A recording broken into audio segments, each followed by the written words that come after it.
ठीक है, माफ किया, लेकिन एक एडवाइस देता हूं, अगर तुम्हें कुत्ता बनने का इतना ही शौक है तो किसी के पालतू कुत्ते बनो। पागल कुत्ता बनकर कुछ हासिल नहीं कर पाओगे, लोग मार देंगे। ये बोलते हुए नक्श के चेहरे पर एक शातिर मुस्कान आ गई थी। उसके बाद नक्श ने अपना बैग खोला और मिस जूली के हाथों में वो एंटीक तलवार रखते हुए बोला, ये लीजिए, फोटो खींच लीजिए। मिस जूली बहुत ही एक्साइटेड नजर आ रही थी। उस तलवार को लेकर वो अपने स्टोर के अंदर बढ़ी। उस स्टोर में मिस जूली का अपना खुद का एक पर्सनल कमरा भी था। उस एंटीक तलवार को लेकर वो सीधा अपने कमरे में गई, जहां पहले से ही उसने सारी तैयारियां कर रखी थी। उस एंटीक तलवार को एक पर्टिकुलर प्लेस पर रखने के बाद वो कैमरे से फोटो खींचने लगी थी। लंबे समय के बाद मिस जूली ने कैमरा नीचे रखा और नक्श की तरफ देखकर बोली, थैंक यू सो मच, इसकी कोई जरूरत नहीं है। अगर फिर कभी आपका मन करे इस तलवार को देखने का तो बेझिझक मुझे कॉल करिएगा, बंदा हाजिर हो जाएगा। मुझे तुमसे कुछ पूछना है, लेकिन पता नहीं मुझे पूछना चाहिए या नहीं। बिल्कुल पूछिए। मुझे ये तो नहीं पता कि ये एंटीक तलवार पहले किसके पास थी, लेकिन इतना जरूर पता है कि ये तलवार काफी सालों पहले खो गई थी। बस इतना जानना चाहती हूँ कि ये तुम्हारे हाथ में कहां से आई। अगर मैं कहूं कि मुझे ये मेरे एंसेस्टर्स से मिली है तो क्या तुम मुझ पर यकीन करोगी? उसी समय अचानक से स्टोर का एक एम्प्लॉय भागते हुए उस कमरे में आया और बोला, मैडम जल्दी नीचे चलिए, कोई आया है, आपको ही वो हैंडल करना है। क्यों, क्या तुम्हारे बस का नहीं है? मैडम, उस इंसान के पास व्हाइट जेड ब्रेसलेट है, पूरे हीरे से तराशा हुआ है। मैं अकेला डिसीजन नहीं ले सकता।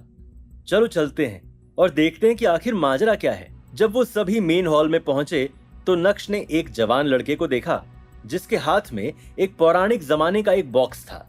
अक्सर ऐसे बॉक्सेस आदिवासी परिवारों के पास पाए जाते थे, यानी ऑथेंटिक होने का पहला कारण मिल गया था। क्या मैं आपका नाम जान सकती हूँ? मेरा नाम अमरीश गज्जर है। क्या आप इस स्टोर की ओनर हैं? जी मिस गज्जर। क्या मैं देख सकती हूँ कि आप क्या लेकर आए हैं? ये मेरे परिवार का एंसेस्ट्रल ट्रेजर है, एक आखिरी खजाना। अगर मुझे आज पैसों की जरूरत नहीं होती तो मैं इसे कभी बाहर नहीं निकालता। जब मिस जूली ने उस बॉक्स को खोला तो सभी को हीरों से भरे एक ब्रेसलेट के दर्शन हुए। रोशनी में वो ब्रेसलेट किसी नई दुल्हन की तरह चमक रहा था। प्योर व्हाइट जेड, और इस व्हाइट जेड की क्वालिटी भी काफी हाई लग रही है। इसकी बनावट, इसकी चमक और इसके टेक्सचर को देखकर मुझे लग रहा है कि कम से कम ये 1000 साल पुराना है। आप लोगों को काफी कुछ पता है, तो तुम इसे कितने में बेचना चाहते हो? 20 करोड़। क्योंकि आप तो एंटीक स्टोर की ओनर हैं तो आपको तो पता ही होगा कि 1000 साल पुराने खजाने की कीमत क्या होगी, जो पूरी तरह से असली है और आदिवासी पौराणिकता का प्रतीक है। ये सब देखकर और सुनकर नक्श अंदर ही अंदर हंस रहा था। वहां मौजूद किसी को भी प्रॉब्लम दिखाई नहीं दे रही थी, लेकिन नक्श ने उस प्रॉब्लम को पहचान लिया था कि तभी अचानक से एक जवान लड़का उनकी ओर बढ़ने लगा। एक्सक्यूज मी, क्या आपको कुछ चाहिए? उस लड़के को अपनी ओर आता देखकर तुरंत ही विकास उसकी ओर बढ़ा और पोलाइट अंदाज में पूछा, मेरा नाम तन्मय पूनावाला है। मैं यहाँ एक बिजनेस ट्रिप पर आया हूँ। सुना है कि पूरे सूरत शहर में सिर्फ देसाई एंटीक एम्पोरियम ही है जिनके पास सदियों पुराना खजाना भी मिल जाएगा। बस मैं आज उन्हीं में से कोई खजाना खरीदने आया हूँ। क्या मैं देख सकता हूँ? अपनी बात खत्म करते ही तन्मय का ध्यान उस ब्रेसलेट पर गया जो मिस जूली के हाथ में था। क्या ये ब्रेसलेट असली व्हाइट जेड का है? ध्यान से, तोड़ना मत। भाई, ये तुम कितने में बेच रहे हो? 20 करोड़। ठीक है, मुझे चाहिए। मिस्टर तन्मय, क्या आपको रूल्स याद नहीं है? First come first served, right? मेरी अभी तक मिस्टर गज्जर से बात खत्म नहीं हुई है और आप जबरदस्ती अपनी डील क्लोज करना चाहते हैं। लेकिन मैडम, आप काफी समय से इसे देख रही हैं और मुझे लगता है कि खरीदने के लिए थोड़ा हेजिटेटेड भी हैं। साथ ही साथ आपने एक बार भी नहीं कहा कि आपको ये ब्रेसलेट चाहिए। ठीक है, ये मैं ले रही हूँ। मेरी चॉइस को आप इस तरह मुझसे छीन नहीं सकती। भाई, मैं तुझे 30 करोड़ दूंगा, मेरे साथ डील कर। मिस्टर अमरीश, रूल्स के हिसाब से आप जहां जाते हैं वहीं आपको अपनी डील करनी होती है। अगर तुम्हारी पहली पार्टी के साथ बातचीत चल रही है तो तुम पहली पार्टी को इन्फॉर्म या फिर पूछे बिना दूसरी पार्टी को कुछ नहीं बेच सकते। देखो भाई, तुम्हें लाइफ की रियलिटी पता होनी चाहिए, और सबसे बड़ी रियलिटी है पैसा। अगर पैसा नहीं तो कुछ भी नहीं, और मैं तुम्हें 10 करोड़ रुपए ज्यादा ऑफर कर रहा हूं। मुझे नहीं लगता कि तुम्हें डिसीजन लेने में इतना समय लेना चाहिए। ये सब देखकर नक्श अपनी हंसी को रोकने की पूरी कोशिश कर रहा था।